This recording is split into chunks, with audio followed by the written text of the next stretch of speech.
My name is Luis Calderon, and I would like to welcome you all to the New York Metropolitan Transportation Council annual meeting.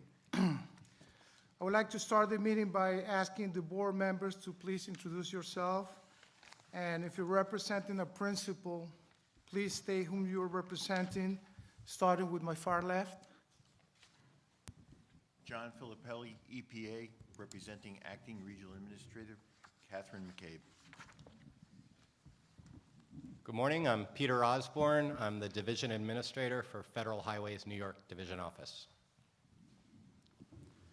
Hi, my name is Steve Goodman. I'm the Regional Administrator for the Federal Transit Administration, Region 2.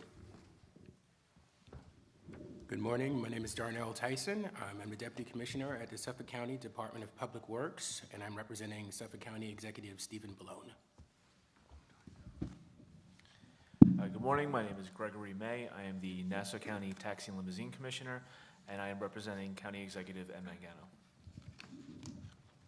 Bill Wheeler, Director of Planning, MTA, and I'm representing Ronnie Hakem, Acting CEO for MTA. Polly Trottenberg, New York City DOT Commissioner. Good morning, I'm Purnima Kapoor, Executive Director of New York City Department of City Planning. Good morning, I'm Jose Rivera, I'm the Executive Director from NYMTC. Good morning, my name is Ron Epstein. I'm the Assistant Commissioner for Policy and Planning with the New York State Department of Transportation. I'm representing Commissioner Driscoll. Good morning, I'm Mary Ellen O'Dell, County Executive for Putnam County. Eileen Mildenberger, representing Westchester County Executive Rob Astorino. Douglas Schutz, Acting Commissioner, Departments of Planning and Public Transportation for Rockland County, representing County Executive Ed Day. Lou Vanich, Port Authority of New York and New Jersey, representing our Executive Director, Pat Foy. Mary Emeen, North Jersey Transportation Planning Authority, and I'm representing our Executive Director, Mary Kay Murphy. Jeremy Colangelo, Chief Planner, New Jersey Transit, representing Executive Director Steve Santoro. Mike Sheehan, New York State DEC, representing Commissioner Sagos. Thank you. As per NYMTC's operating procedures, a quorum of the members is present for the February 22nd, 2017 annual council meeting. At this point, I would like to turn the meeting over to Ron Epstein, acting NYMTC co-chair and representing the New York State Department of Transportation Commissioner Matthew Driscoll. Ron? Yes, good morning, everybody. And I'm sorry, if I squint a little bit, it's because there's these interrogation lights that are focusing literally right in our eyes, so it's kind of hard to focus on you specifically. But I will try without being blinded here. I'm going to see sunspots after I leave. Yes, as mentioned, my name is Ron Epstein. I'm with the New York State Department of Transportation. I do want to welcome you here this morning. Commissioner Driscoll sends his regrets. He would love to be here today, I assure you of that, but he does have a conflict today that requires him to be in Albany. I want to start off by thanking you. Last year, the state of New York enacted a long-term capital program for the DOT and the MTA. It's the first such long-term plan for the DOT in nearly a decade, following on the heels of the federal program, which also was the first long-term plan in more than a decade. So we now have a strong commitment in place for state DOT. It's $21 billion over a 5-year period. We're implementing projects all around the state, lots of projects here in the New York metropolitan region, and they're really, great things. What you're seeing is rejuvenation. You're seeing things that haven't been realized in years. They've been talked about, they've been planned, but they're actually now in construction and they'll be completed. We're accelerating projects. Things that used to take 7 years, we're now doing in 2 years. So I think you're seeing a lot of progress, and I certainly do want to highlight the fact that not only is this about moving people from point A to point B, but it really is about the region's economic competitiveness. We need to make these strategic investments in this region to ensure that we remain the strong center of commerce that it really is. The fire sector here is very important to the economy of the region, and we know that if we don't make the improvements, they don't need to be in New York anymore. They don't have to go to New Jersey and go to Brussels. So it's very important that we continue to maintain the infrastructure that we need to make sure that we remain competitive. The capital program that we're administering currently also creates jobs. It's about 250,000 jobs will be created through the investment that we're making, and it's something that we're very proud of. And to sustain the momentum that we had last year with the enactment of those long-term plans, this year, the state is proposing to invest an additional $1.2 billion on top of the capital program. And that is going directly to projects that will benefit the state as well as the region specifically. For instance, the Van Wyck Expressway and the Kew Gardens Interchange projects that were announced recently by the governor, all not only will help grow the capacity of the airport, but will help grow the region so that, again, it remains a viable place to work and to live. So there's lots of things going on. You know, we had recently here in New York the announcement of the second phase of the K Bridge. The first phase is nearing completion. So big projects, small projects, they're happening in every one of your communities. They're essential to, like I said, keeping the residents in the state, keeping them employed in the state, and making sure that we're second to none. So with that, I'd like to turn it over to my co-chair, County Executive Odell. Thank you. Thank you very much, Ron. It's an honor to be the co-chair of the NYMTC this year, particularly as the county executive in Putnam are undergoing a revitalization project located in the village of Brewster, which historically at one time was the hub of commerce for the Hudson Valley region, and notably a place where commuters and visitors alike came to Putnam County. This program, this revitalization initiative, is particularly noted as we highlight the importance of our roles as principals in our respective municipalities to identify and plan projects that address the current and future needs of all regional transportation-related issues. Notably, too, are the needs and the desires of the millennials, and I want to thank my colleagues and all of those who we shared in our pre-meeting for a very, I thought, lively and thoughtful discussion about the future and the millennial generation, as well as integrating them with the growing senior population that we have continued to address as leaders. We, in Putnam County, we talk about the recruitment and the retention of millennials being important as an economic driver in Putnam County.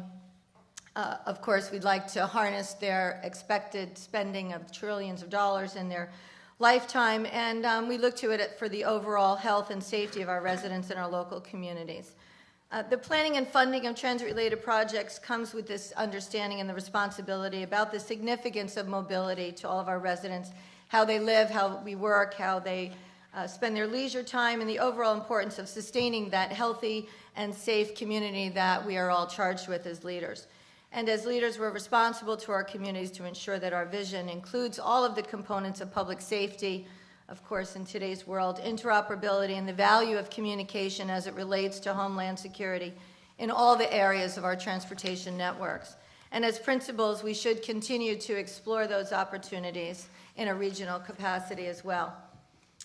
It's been discussed and opined that implementing the foregoing will benefit all of our constituents, taxpayers, maximize the value and transit-related goals in each and every one of our respective communities, and of course benefiting everyone in this great MPO and beyond.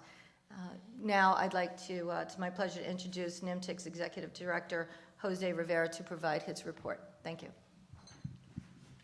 Thank you, County Executive Odell. It's really a privilege to have been selected as the 8th Executive Director of the New York Metropolitan Transportation Council. Having spent the better part of my career in transportation, specifically in construction, I have learned that in order to make the transformative transportation infrastructure investments necessary to sustain this region's economic competitiveness, the region must speak with a common voice. Without question, the New York State has demonstrated an unwavering commitment to making this region stronger than at any other point in our history.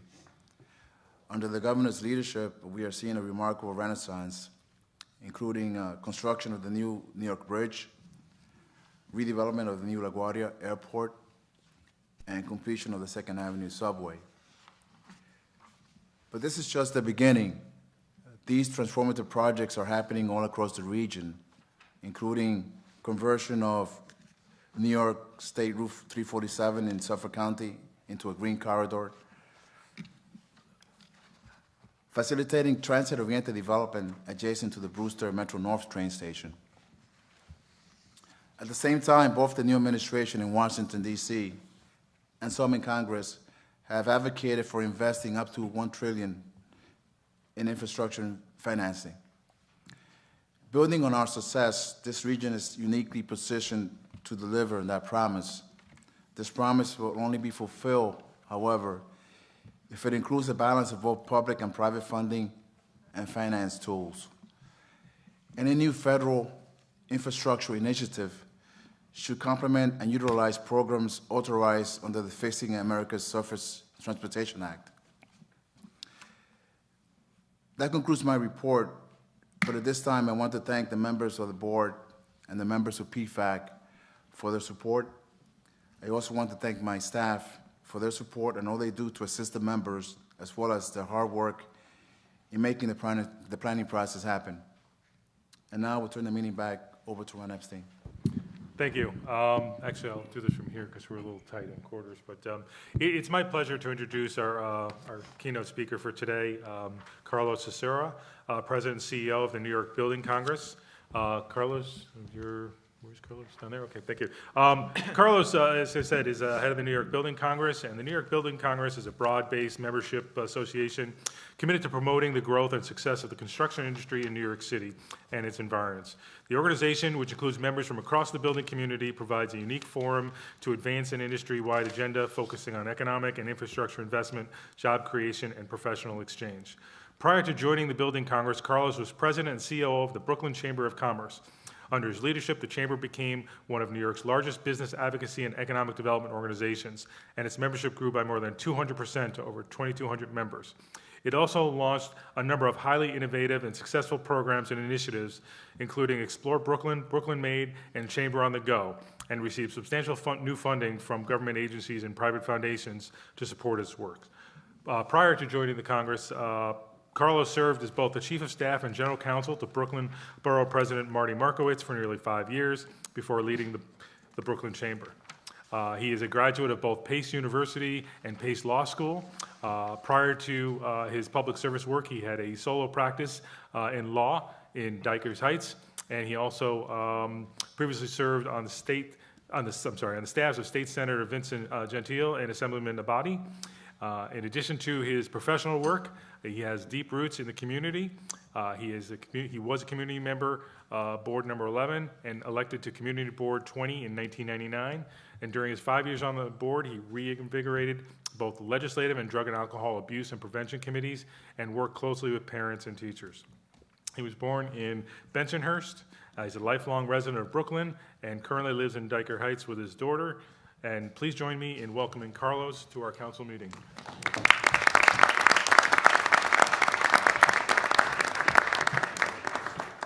Good morning, everybody.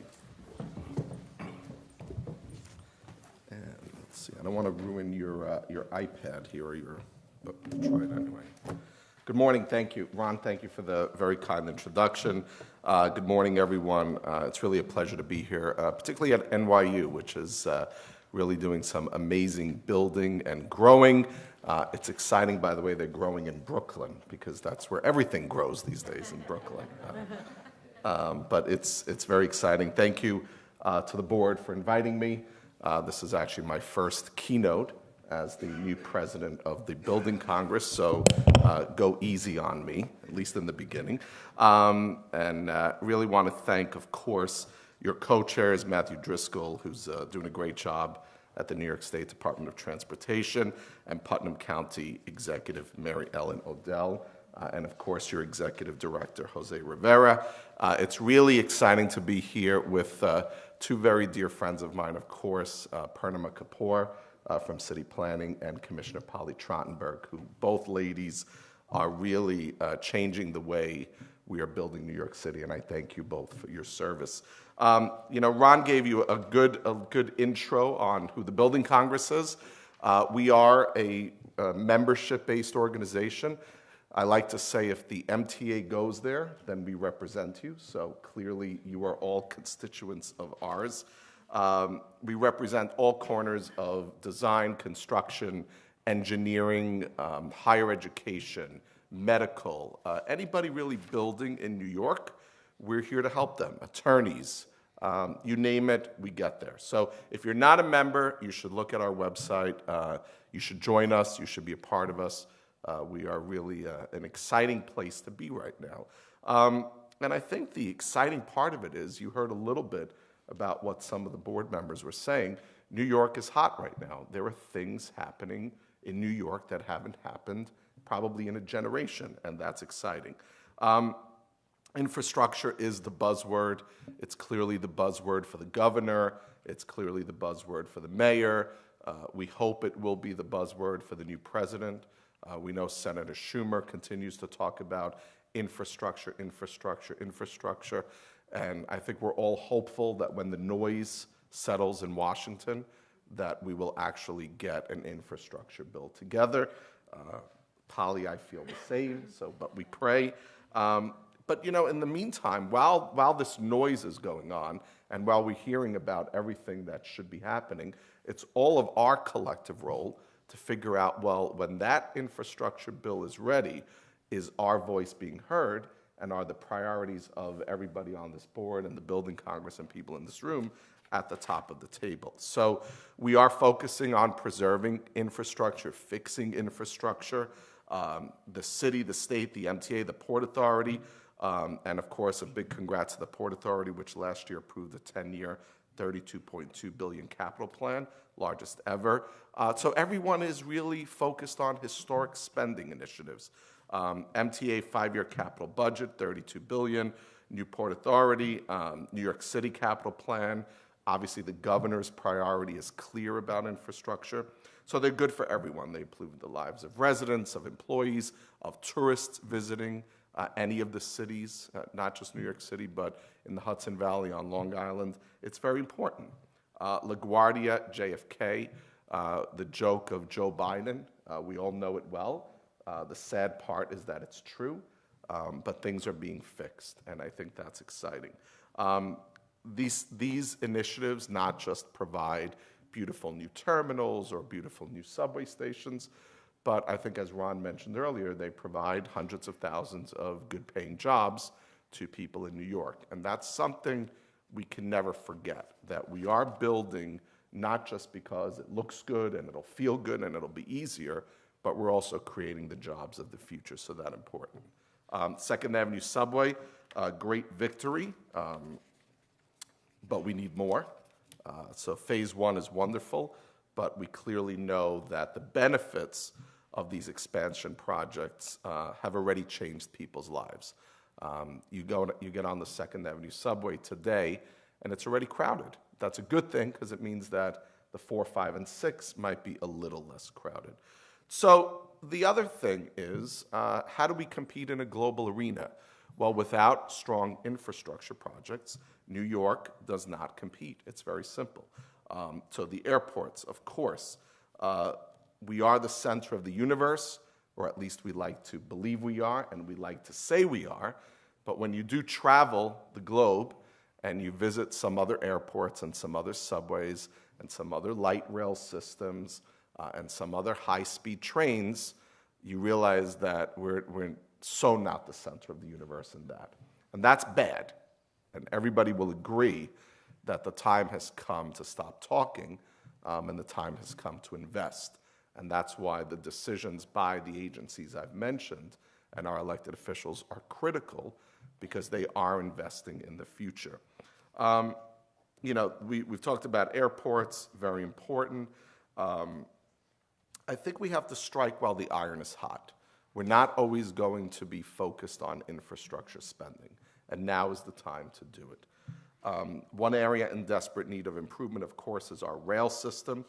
This transportation system, as we know, carries millions and millions of commuters from Long Island to Manhattan to Brooklyn to the boroughs, up the Hudson Valley. It is critical. The mobility of this region is important. Of course, our rail connections to New Jersey and points north look the same as they did probably when I was born 46 years ago. That's not a good thing. When you get on Penn Station and you look around, you realize, oh my God, what happened? I'm trying to remember the quote of some famous New Yorker who said you used to come into Penn Station as something great, like a god, and now you're like a rat. And it's true. So if you've been there, you know what that means. So we are unequipped, we are ill-equipped, we are not ready for the growth in this region. We are so behind the rest of the world, and now is the time to do something about it. So Amtrak, New Jersey Transit, Long Island Railroad use Penn Station as a key terminal. It's full capacity during rush hours. You can't walk up and down the stairs. And if that wasn't reason enough to upgrade, we know all about the Hudson Tunnel and Gateway. So I think it's exciting that the Governor Cuomo has made this a priority. It's exciting that Senator Schumer has made this one of his critical pieces of infrastructure on a federal level. And then, look, for the real estate industry, it's important. You look at everything happening around the West Side. So it's more than just the infrastructure spending. So now you have hotels and residential and office space and Hudson Yards and Brookfield and all these things. Well, folks, without investing in infrastructure, you could put up these big buildings and they look great, but no one's going to be able to get in and out of them, and that's important. Superstorm Sandy showed us another piece of this, which is not just that they're old and tight and decrepit, but that the safety of people, and that a storm can come in and really affect a place. So we saw what happened with some of the commuter tunnels. We saw what happened with the R-train tunnel between Brooklyn and Manhattan, the L-train for people in Williamsburg or on the east side, Lower East Side of Manhattan. It's going to be a rough project for 18 months, but a critical project because Superstorm Sandy affected it. So for all of these reasons, it is critical that we get things done. So a couple of pieces of infrastructure that are happening, and while it may seem like we're always talking about them, we have to continue to talk about them because until they're finished and until we're all there and happy, they're not done. So Moynihan Station, very critical. You travel across the world, you see these grand stations. Grand Central is a perfect example. It is important that Moynihan Station get done. The home of Amtrak, the governor announced that the Long Island Railroad will be there as well. So this is big news. We got to get it done. We're excited to support this, of course. Amtrak Gateway continues to be at the top of everybody's federal priorities. We are actually leading a delegation of members to Washington in the late spring to talk about infrastructure. Gateway continues to be a critical component of that, which is important. West Side access for Metro North Railroad, a tough project. I think people complain that, oh my God, this is taking so long. But if they actually knew the magnitude of what was being built and what is coming out of that, they would understand why it's taking so long. And then the Penn Station Vision Study is very important. And I think the time now with Moynihan and Gateway and improvements at Penn, it's a critical time to look at that whole part of Manhattan and the West Side and how are we integrating Hudson Yards and the new Brookfield operations and Penn Station and Moynihan, really all the way down to Grand Central. How are we really envisioning that area, and that's important. So these projects will alleviate the stress of an overtaxed rail system, overcrowding, and confusion. I mean, let's be honest. How many of us have been to any of these places I've talked about, and you get totally confused when you walk in? So all of this will not just add to a better commuting experience, but less confusion as you walk in and out of there. New York is a grand place. New York is the place of the future, of vision. So all of these things will help solidify our reputation worldwide of being that person. And I think that's important. And it's good to see that government officials are really focused. So we've got some big projects being discussed. We've got some big projects in the ground. To me, that's tiny. That's what we know, right? We all know of these projects. But we have to have our eye out for the projects of the future, the ones our grandkids will benefit from. So a phrase I like to use is there are the projects of today that we know, there's the projects of tomorrow, that we hear about and that are really starting out. But then what are the projects of the day after tomorrow? What are we looking at for the future? 30 years from now, when we all go to ribbon cuttings, well, what are we going to be cutting if we're not starting discussions today on these grand future projects? People forget Hudson Yards was talked about for 40 years, and we're now just in the midst of this. So it is important that today we start thinking about the day after tomorrow. If we're going to be forward-thinking as a city and the state, it's time that we look at areas that maybe do not always get the top priority. So you heard I am a Brooklyn boy, and that is a borough that proves you can do incredible things in construction outside of Manhattan. We've proved it. It's why as soon as I started at the Building Congress a few weeks ago, I said, and one of my staffers is here, Andrew Hallwick, that we are emphasizing that we are a 5-borough organization, at least to start. So we have to have a 5-borough agenda. So we love Manhattan, but there is a lot of opportunity out there. Purnima would know this better than most because she helped create some of those opportunities when she was leading the Brooklyn Office of City Planning. So, you know, Coney Island or City Island, great opportunities. If you're building affordable housing in Hudson Yards, eventually you should be able to do it in Sunnyside Yards. By the way, one of the largest pieces of land that will ever be up for grabs anywhere in the 5 boroughs. Think about that. As you create rezonings, like we did in Williamsburg and Greenpoint and downtown Brooklyn, well, folks, there are a lot of places in the city of New York that can be rezoned to really create a better density and a better use of transit connections. When you're looking at the next phase of the 2nd Avenue subway, and you think about the billions and billions and billions of dollars that it's going to cost to build that, which is a critical piece of infrastructure, you also should think about the Brooklyn-Queens Connector, which is a wonderful project, and Polly is really helping to lead the way on that, that will connect the Brooklyn and Queens waterfronts. So right now, some of the highest job growth anywhere in the country is happening along the waterfronts in Brooklyn and Queens. But if you need to connect from one part to the other, it will take you 2 hours some days. The Brooklyn-Queens Connector is a proposed light rail system that will get you to and from in such a great period of time.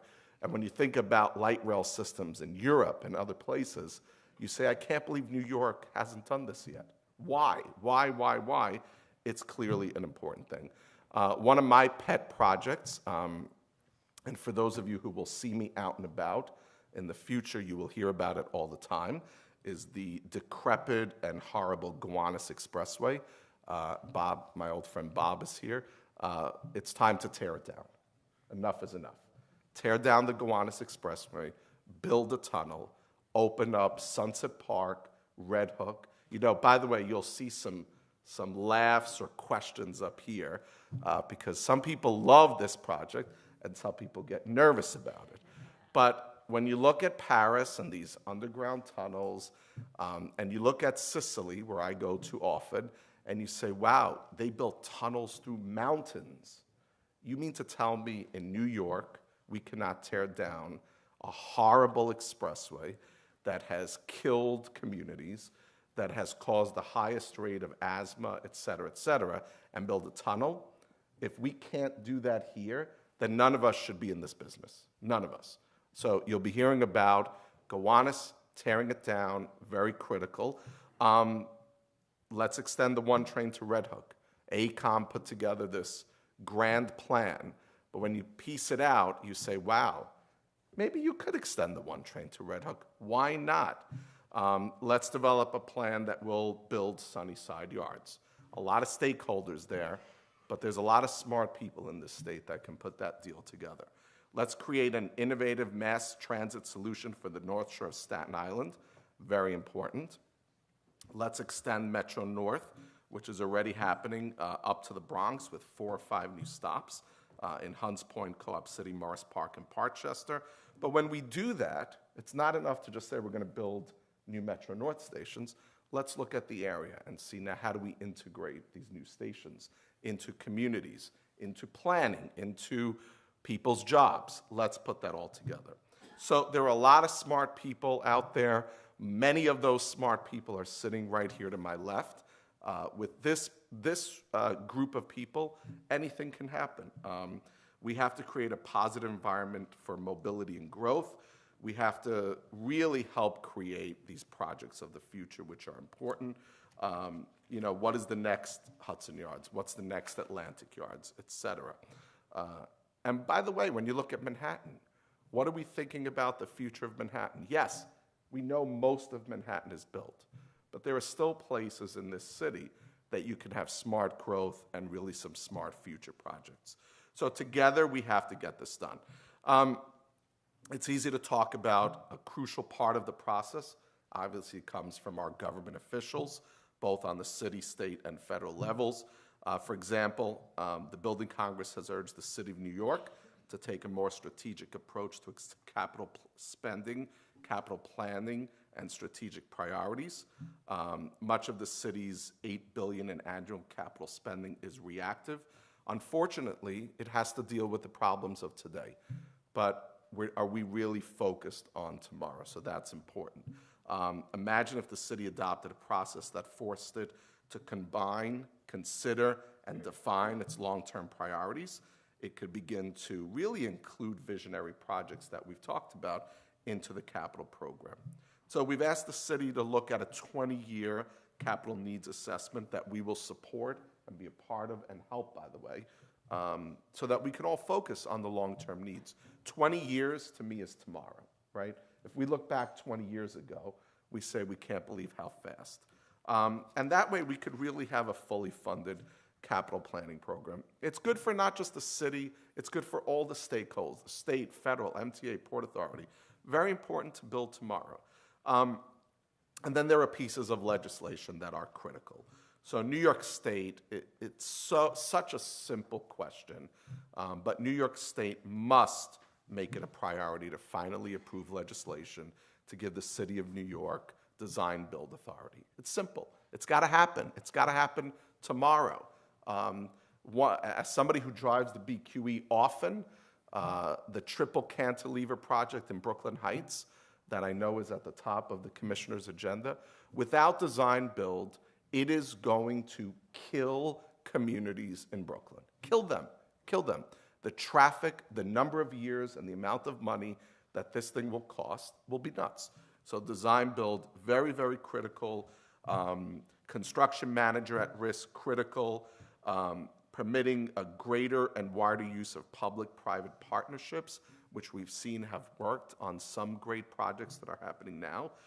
These are things that we all need to come together and get done. It's good for business. It's good for building.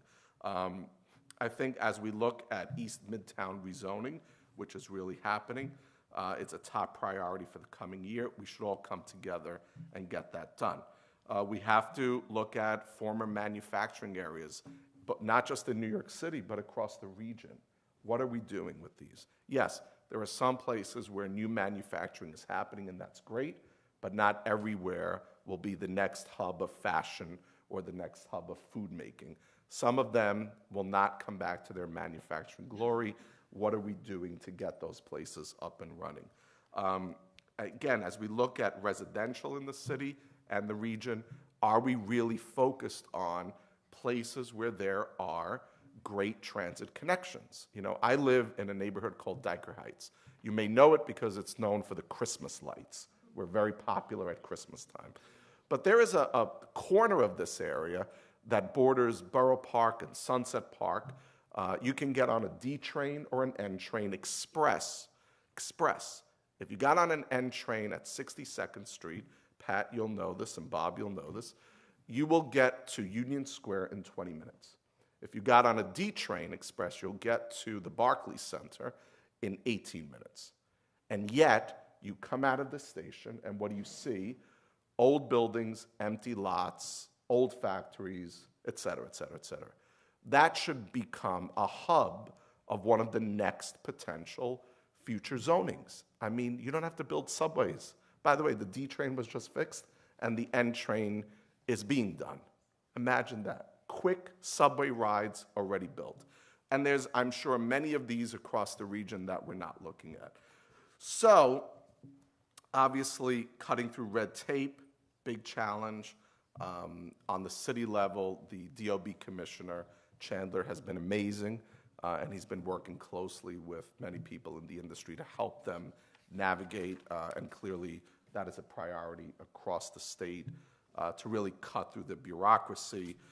Public approval process are critical, but the costs become nuts. How can we work together so that the projects that the governor and the mayor and the federal government want done can get done in an expedited, of course, with proper channels and safety, et cetera. So everything costs money. So while it's great to talk about billions and billions of dollars, it's also nice to know that we have the money to do it. So I think we need to really focus on looking at dedicated revenue streams to fund these infrastructure needs. Move New York plan, if you haven't read it, you should. It's a very fascinating idea that the Building Congress supports, and I think as we move forward with it, can add revenue for some of these funding, particularly for the MTA and city DOT. And then, we're currently in a building boom. Things are going well. We just issued a report that you should read. It's on our website. It has some great numbers. When they say that things might be softening a little in New York, you still realize that we're so ahead of anywhere else that if it went down by 3 or 4%, it doesn't matter because we're still building at rapid pace. But again, it brings me back to the vision of the day after tomorrow. If we want to continue at that pace, we need to be planning the things that are going to get in the ground 5-10 years from now. Construction spending in 2016 was about $43 billion. First time in city's history ever that we eclipsed $40 billion. That is big, big news. 26% increase for 2015. We believe in 2017 we'll even increase this even more. So, when you look at it all, we're looking at about $125, $127 billion in total spending through 2018, which is amazing. The government is spending a lot of money on public works. We've talked about them. That's expected to reach $12.7 billion, a 56% increase from 2015. And it's going to hit about $14 billion in 2017 and about the same $14 billion in 18. Again, big, massive investments in this region. 147,100 construction jobs in the 5 boroughs in 2016. Those are pretty massive numbers. It's an increase of 8,900 jobs from 2015, and it's the 5th consecutive year of rising New York City construction employment. And that's very exciting to see New Yorkers put to work in this industry. Residential and non-residential in construction have been very strong. Residential had a groundbreaking 2016, and with more and more people moving here every day, clearly we know we need to produce more apartments. Non-residential construction spending, which is basically everything else, so office, institutional, government buildings, hotels, et cetera, $17 billion in 2016, a 27% increase from last year. That's really big. So you're looking at the highest level of construction ever. So the construction industry, the building industry, this entire region is hot. It will continue to be hot. It will continue to be the place that people come to from everywhere in the world who want to be here, who want to live here. Young people continue to make New York City their #1 destination.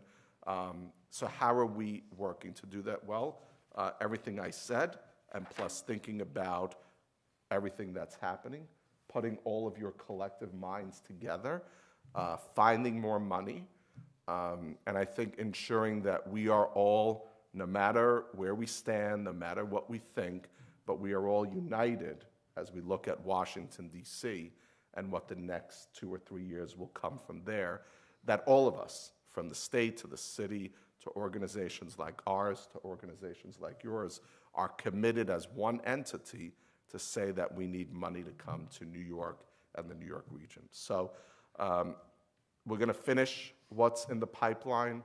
We will start what we're talking about, but most importantly, let's really vision what the future will be. So I thank you for inviting me, and I look forward to working together. Thank you. So, thank you, Carlo. Certainly, you've laid out a very don't go away. We want to ask you. Sorry. Do you have a few minutes? I do. So you've laid out a very compelling vision for the region. We thank you for that. Certainly, it's something you've spent a lot of time thinking about and are passionate about. I'd like to open it up to the council members to ask a few questions, if you wouldn't mind. Anybody have any questions here? I know I have a question that I wouldn't mind asking. You identified a lot of projects. One of the things that I'm wondering about is the capacity to deliver these projects at the same time. And can you tell me a little bit about the Building Congress and its ability to kind of, garner the resources to make sure these things can happen? Yeah, well, it's interesting. When you look at the membership of the Building Congress, so our members are building JFK, and they're building LaGuardia, and they were just, two of our top members were just awarded the building of the Javits Center. Some of our members are doing asphalt work. So we have, it's funny, we have, 400-something members, but we did a little study, and what was the number, like 200,000 or 250,000 people working for our members? So the capacity is there. There are people training right now on new ideas and new technologies, and what is the next new technology that is going to be needed to build this. So is it going to be hard? Yes. But are there talented, smart people in New York? Yes. Are there talented, smart immigrants that are coming to New York? Yes. That's why it's critical that while we're talking about infrastructure, we also have to look at immigration policy, because a lot of the most talented people working on, especially the engineers, were not born in New York. So that's something that we, although haven't in the past, will be taking a harder look at. So all of this together will allow capacity to happen. So I appreciate your response, because that's kind of a commercial I wanted the federal officials to hear, that as federal money becomes available for infrastructure initiatives, we can deliver here in New York. We can deliver. Bring the money in. The more we'll find the talent. It's here. Well, hey, Carl, thanks for that wonderful speech, and thank you for your pitch for Design Build for New York City. Much appreciated.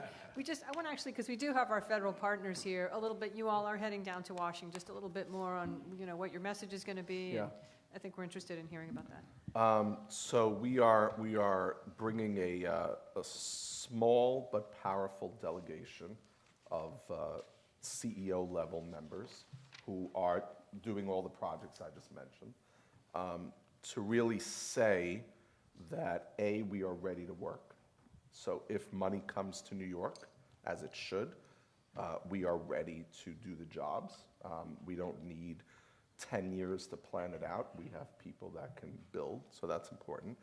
I think the second piece of that is, as we identify the priorities of the governor and the mayor, we will go down on a very solid plan of these are X number of priorities that we think can happen in New York, and we're ready to move them forward. They are things that both the governor, the mayor, and many stakeholders are interested in, and so we're ready to do that. And then I think clearly going in there with a rationale of, if you're going to spend $1 trillion, you have to spend where it's needed. So when you look at the output of the New York region, you realize that we should not be getting 2% of whatever comes in. So what is the formula going to be like? What are the things we need? What is the financing mechanism? All of that we want to bring to the table. I think those are the most important things. I think we can pledge, I'm sure, on behalf of the state and the other agencies here, we in looking over, we certainly all, I think, have a list of projects that are truly ready to go, that would meet any benefit cost analysis in spades, obviously because of the big population and economic activity here. So thank you. We're glad you're going out. It's interesting. Many of us know how the D.C. world operates. It sounds like this bill will be never happening, et cetera. But then all of a sudden, overnight, there'll be a bill drafted, and you'll be like, there's $1 trillion, and what's happening? So we're taking a very, very proactive role in ensuring that the building Congress is on record with the new Secretary of Transportation, with the Trump administration, with Schumer, and with Paul Ryan, et cetera, about what the needs are for New York. We thank you for that. Anybody else have any questions? Anybody? I want to sincerely thank you for your support of what we're doing here, for what you're doing to make this city, you know, a wonderful place to live and work, and basically for your commitment to the residents in this area. So thank you so much. Thank you very much. Have a great day, everybody. Thank you.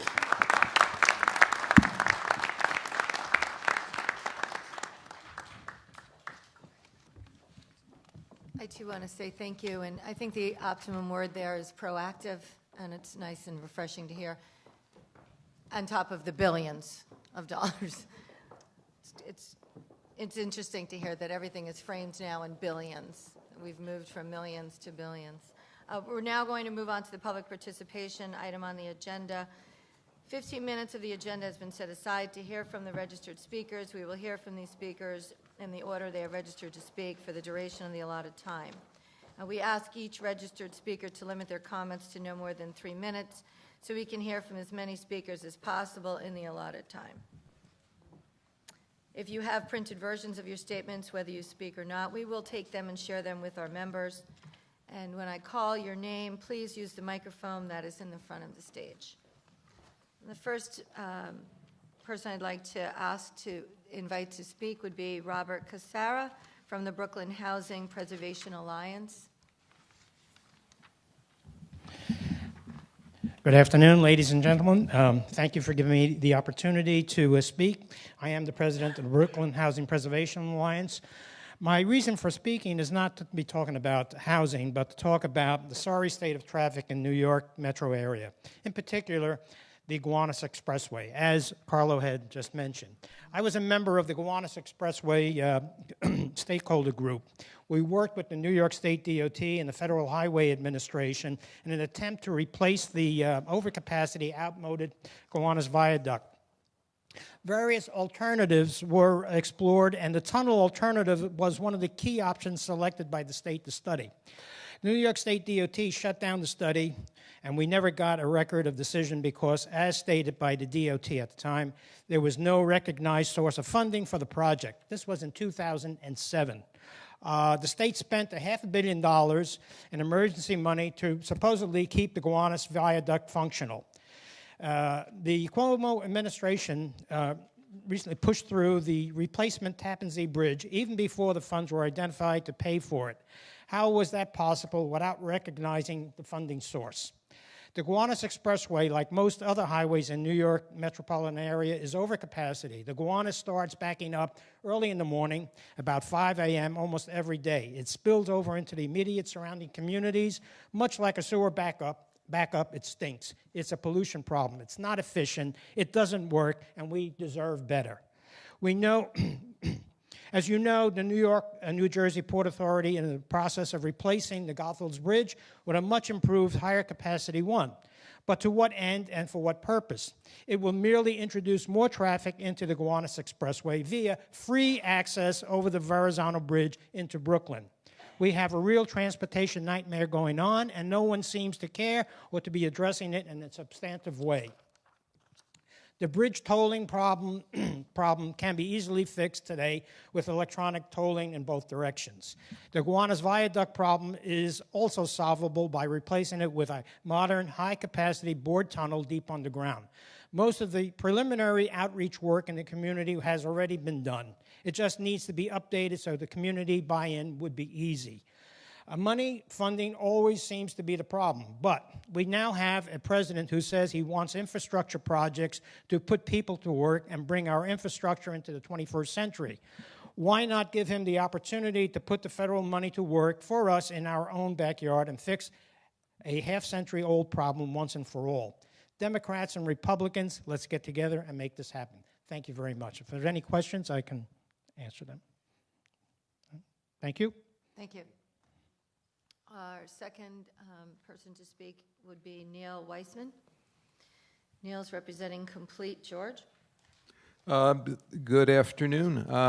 Council members, thank you for the opportunity to update you on the advocacy to widen the George Washington Bridge paths. Today I'll touch on 3 areas: the Port Authority's 10-year capital plan, bicycle tourism, and public health. You have copies of extended remarks, plus an op-ed in Cranes, published in Cranes. Of the 429 comments the PA received on their capital plan, 252 concerned GWB paths. That's more than the bus terminals and path combined. That's in addition to 13 public speakers. Despite the outcry, the agency held firm to a menu of widened approaches and ramps in place of stairs, but leaving the paths at 7 foot. As a show of compromise, they agreed to improve sightlines around the towers, but these enhancements are inadequate for current bike use, let alone 10% annual growth. And if walkway over the Hudson and projections for the new Tappan Zee Bridge are any indication, a large potential influx of walkers. Between the Empire State Trail and the new Tappan Zee, New York will invest $500 million in active transportation in the Hudson Valley. Yet, bicycle tourism could show an immediate decline if the GWB ceased to function as a cycling facility. The GWB grants city cyclists access to green space they couldn't reach otherwise, and the constituency of city cyclists accessing upstate facilities is going to grow long-term, then the GWB must be upgraded to support demand. At the January PFAC meeting, I presented the results of a World Health Organization model applied to recreational cycling across the GWB. It showed that the increased activity resulting from widened paths would prevent 20 deaths per year worth $200 million. But improving public health is also about preventing disease, which public health professionals measure in quality-adjusted life years, or QALYs. A QALY is referred to as one person living 1 year in perfect health, so it conceptualizes both longevity and wellness. Given limited resources, it's important to fund interventions that add the most QALYs for the lowest cost. For example, a QALY achieved by installing airbags costs $30,000. Flu vaccinations, $12,000. Recently, doctors from the Columbia School of Public Health quantified 1 year's expansion of the New York City's bike grid. They found it to be an incredibly cost-effective intervention at $1,300 per QALY. The doctors then applied the same methodologies to the cyclists sampled in the World Health Study. Over the projected 90-year life of the GWB, the cost per QALY is $883. Thank you all. Thank you very much. At this time, I'd like to invite George Haikalis from the Institute for Rational Urban Mobility.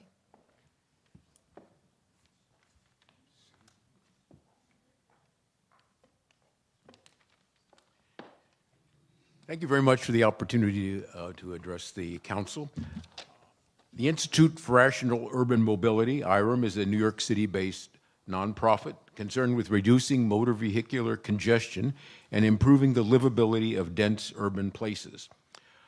IRUM continues to urge NYMTC to take a leadership role in advocating for a sensible, cost-effective plan to remake the region's 3 commuter rail agencies and Amtrak into an integrated regional rail system with frequent service, integrated fares, and through running, first at Penn Station and then between Penn Station and Grand Central. Even after more than 3 decades of public ownership and after expenditure of countless billions of taxpayer dollars, there is no through operation of regional rail trains at Penn Station. This is a national embarrassment. Many studies indicate that through running would increase peak hour train capacity by 25% or more.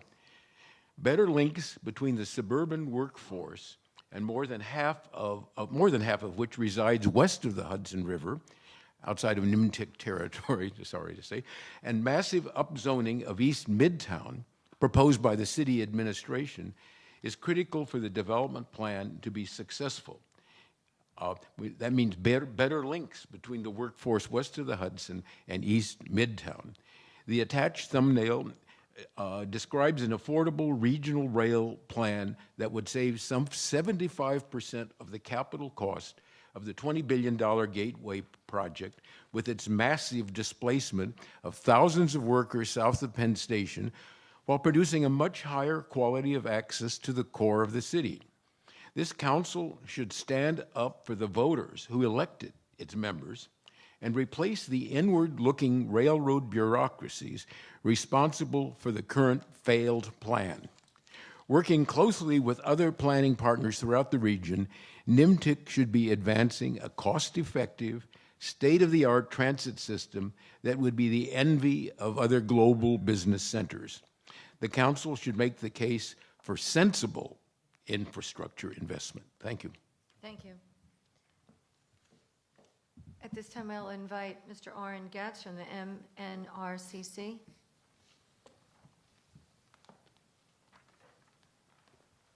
Good afternoon, ladies and gentlemen. Yesterday, it was reported in the newspaper that the most congested highway in the United States is the Cross Bronx Expressway, and it's usually jammed with trucks.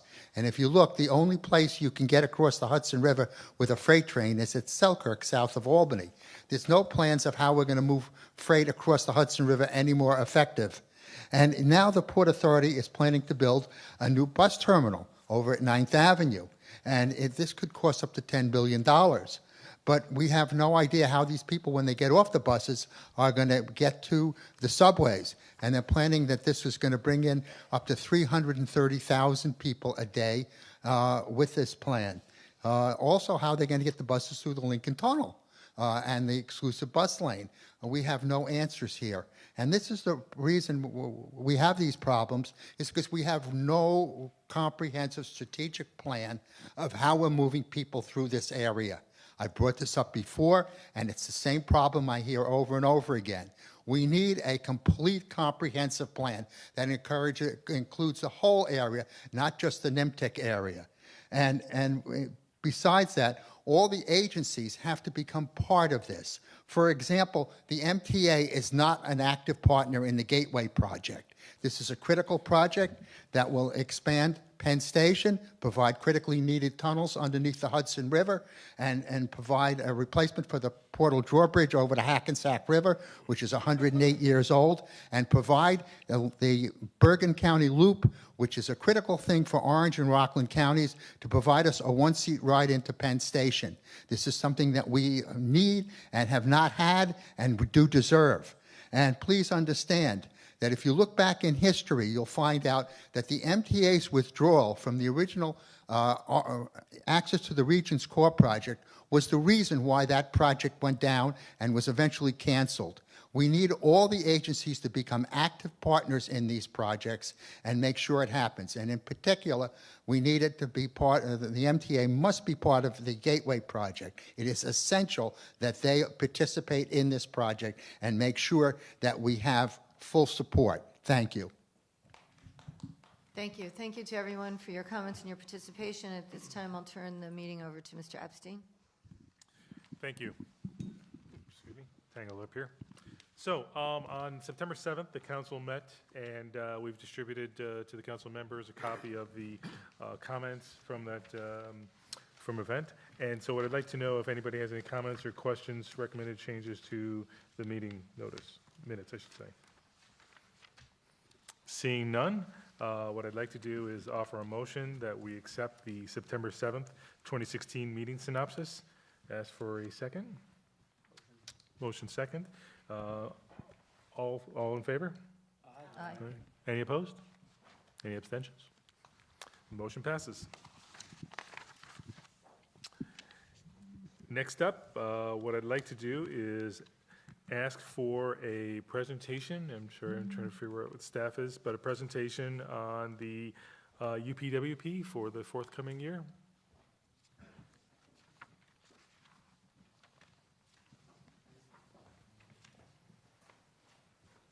Thank you, Mr. Allen.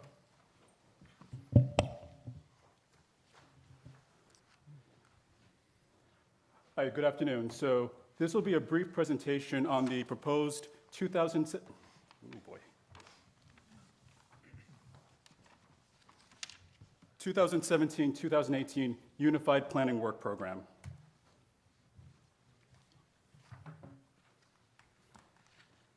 So what is the Unified Planning Work Program? It is first and foremost, it is a required product of the planning process. It is a type of budget which defines the resources that NYMTC staff and the members will use to accomplish the goals of the proposed plan. It's also a type of grant application whose successful completion brings in roughly $20 million a year into the region for planning purposes from our federal partners. It's also a strategic integrated program of planning activities, as well as a key element of the Metropolitan transportation planning process. So the proposed program for the next program year is roughly $44 million. Of that money, roughly 45% is coming from our federal partners, 45% is previously program funding from prior fiscal program years, and the remaining 10% is the members' match of the new allocations from the federal government. Who will use that programming or funding? Well, NYMTC staff accounts for roughly two-thirds of the proposed funding. The remaining one-third is passed through to our members, and those members use this funding to both support core projects as well as discretionary projects, which I'll highlight on the next slide.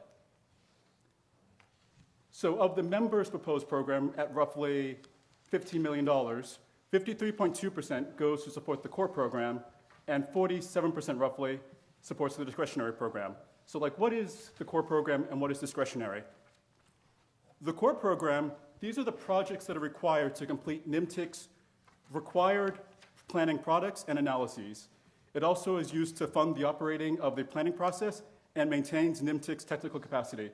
So one of the core main accomplishments of the next program year will be the adoption of NYMTC's next long-range transportation plan, known as Plan 2045. The other part of the program is the discretionary program. These are projects which are typically funded and managed by the member agencies. They are consistent with Plan 2040, and also they're consistent with the performance and outcome-based planning and projects. So just to highlight some of the discretionary planning projects that are either active now or proposed for the next program year, we'll start with the Lower Hudson Valley, where Putnam County will be evaluating some of their key corridors across their region. Westchester County is currently and will be studying transit improvements along their B-line service routes. In Long Island, Nassau County will be engaged in, signal progression and optimization studies across several of their towns, as well as Suffolk County is currently engaged in several BRT design studies in various parts of that county. And finally, New York City. New York City Department of Transportation is engaged in several, or will be engaged in several, transportation studies and traffic studies. And New York City Department of City Planning will be studying transportation investments in proposed growth areas in support of that mayor's affordable housing goals. So that's just a brief highlight of the UPWP program proposed for next year. For the members, there will be 23 proposed discretionary projects. And at this time, I'd just like to say thank you for the members and NYMTC staff and everyone who helped out to develop this document. And at this time, we'd ask that the council adopt NYMTC's 2017-2018 Unified Planning Work Program. Thank you for that oversight, Joe. I appreciate it. Darnell, I understand you have some comments you want to make? Yes, relating to the next resolution.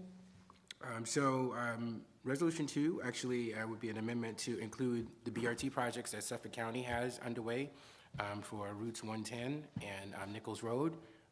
And so that's important for us at the county because we remain committed to improving our region's transportation network through strategic investments in our infrastructure. And for us, for Suffolk County, that's all encapsulated in the Connect Long Island Vision Plan, as well as the transportation and an economic development plan that has laid the foundation for us for our priority projects. And so, you summarize them there.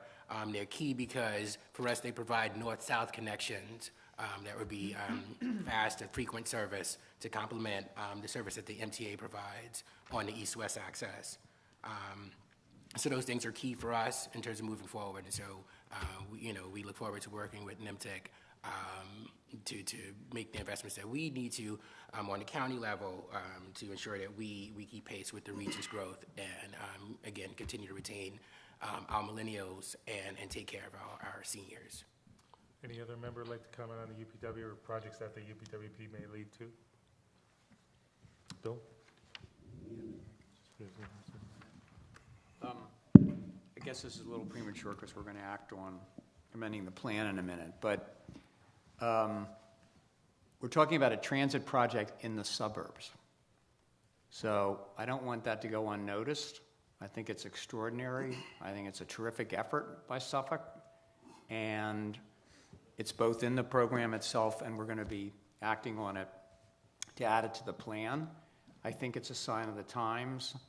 I think that collectively we recognize that demand for transit has never been higher, and there's a generation here, a new generation that is fueling a lot of that demand.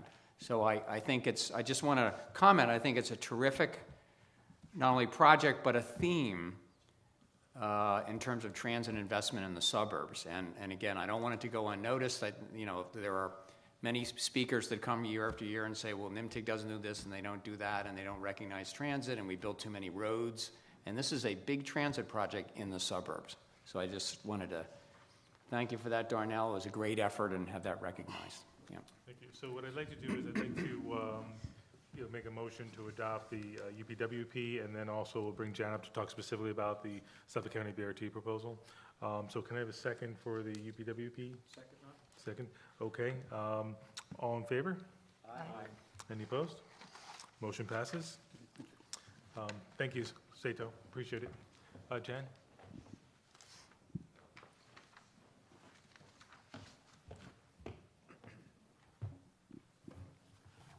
Good afternoon, everyone.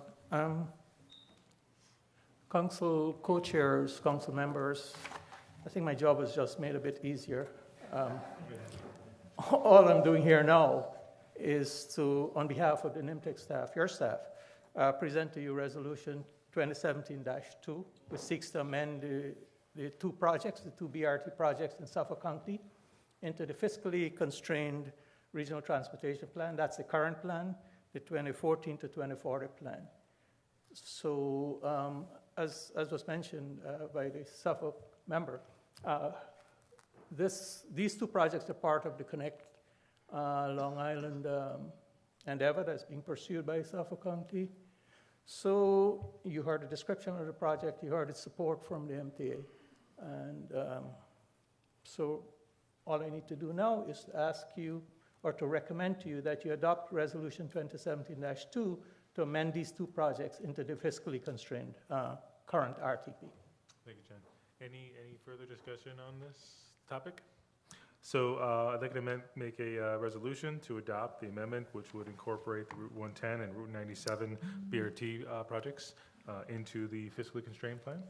Do I have a second? Second? Ask all those in favor? Aye. Any opposed? Resolution carries. Thank you. Thank you very much. Thank you.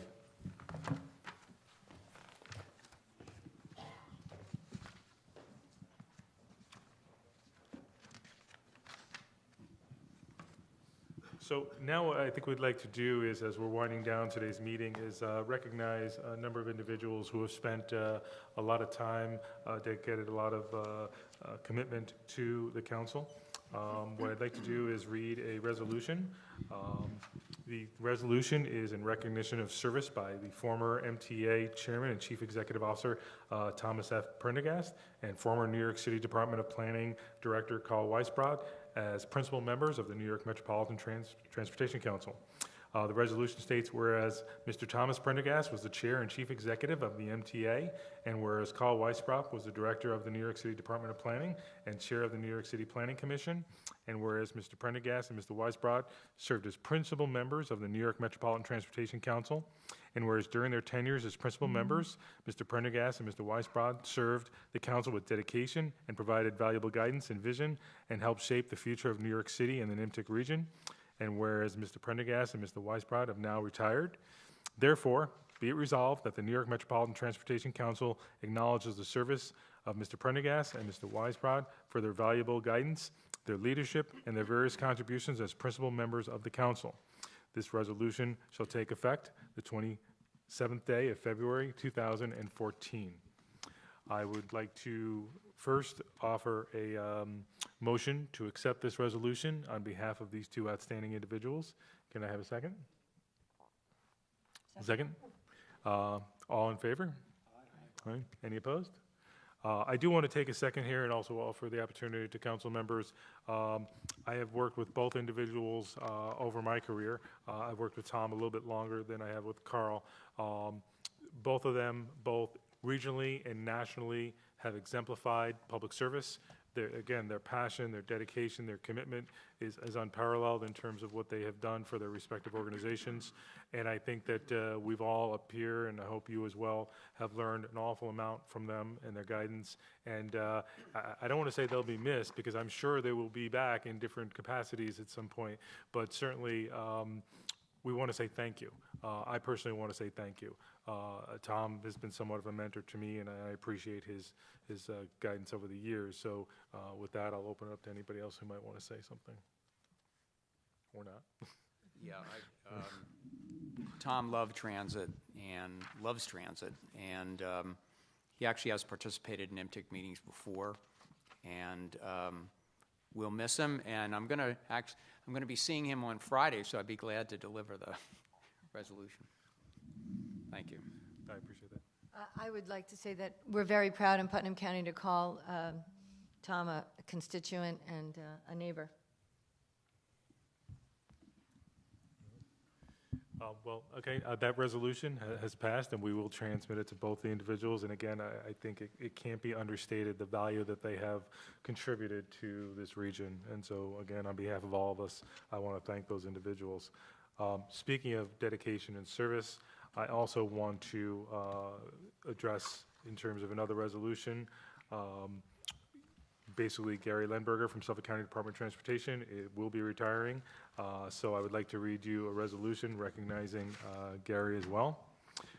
Resolution states, in recognition of service by Gary Lenberger, Suffolk County Department of Public Works, whereas Mr. Gary Lenberger has served as Director of Transportation Operation for the Suffolk County Department of Public Works, and where in that role, Mr. Lenberger has represented the Suffolk County Executive as a member of the New York Metropolitan Transportation Council, the Program Finance and Administration Committee, and whereas effective March 30th, 2017, Mr. Lenberger will retire, and whereas Mr. Lenberger was an active and dedicated participant of PFAC and had contributed his expertise towards the NYMTC regional transportation planning process, now therefore be resolved that PFAC formally expresses its appreciation to Mr. Gary Lenberger for his varied contributions, his guidance, and his dedicated service to the council and to PFAC.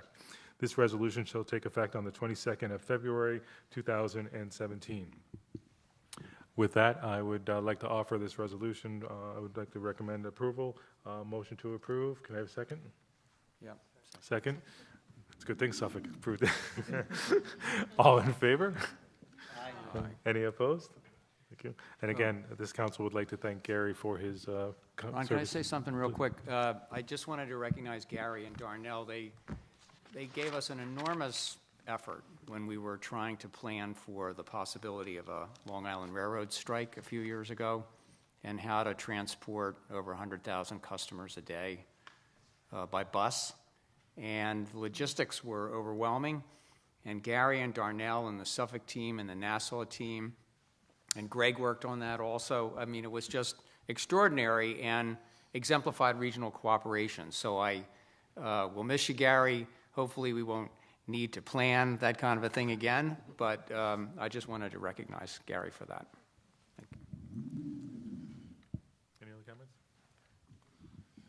So I guess really the last order of business for today, and again, I appreciate everybody's time and attention. As you know, we typically rotate co-chairs for the council. This year, because we've had some changes in the structure to NYMTC, Jose has joined us as the executive director. For continuity purposes, we thought it would be an excellent idea for County Executive Odell to stay on for one additional year. So basically, we're recognizing the county executive as the co-chair for the forthcoming year, and I'd like you to say some remarks. Well, thank you. It certainly is an opportunity that I am embracing. I really enjoy the dialogue and the conversations that we have together as colleagues. And so I am accepting this and looking forward to the next year.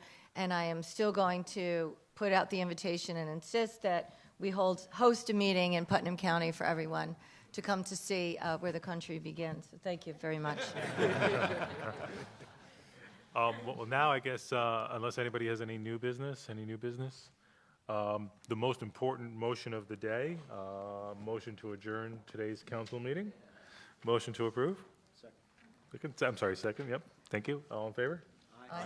That's the most enthusiastic of the day. Any opposed? Meeting is adjourned. Thank you so much for coming here today. Have a safe trip. Thank you, Ron.